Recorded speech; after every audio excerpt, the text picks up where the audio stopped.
Questa mattina a Castel di Sangro si è tenuta la prima vera conferenza stampa di Antonio Conte della stagione, che chiude così il mese di ritiro del Napoli, visto che il Napoli rimarrà a Castel di Sangro oggi e domani con due amichevole, oggi con il Giuliano e domani con l'Olympiakos. Conferenza stampa che ha toccato vari temi, tra cui il mercato, la condizione fisica dei giocatori e quali sono gli obiettivi che Antonio Conte stesso ha prefissato a se stesso e ai suoi giocatori per quest'anno. Un Antonio Conte secondo me molto tranquillo e rilassato.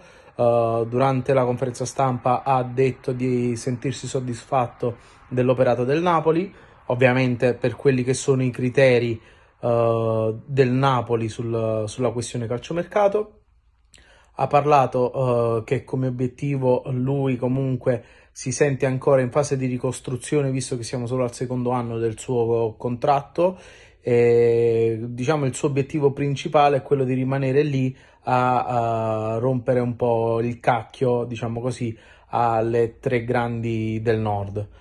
Per chi volesse vederla è su YouTube al canale ufficiale del Napoli e noi vi aspettiamo qui sui nostri canali social per casomai parlarne insieme.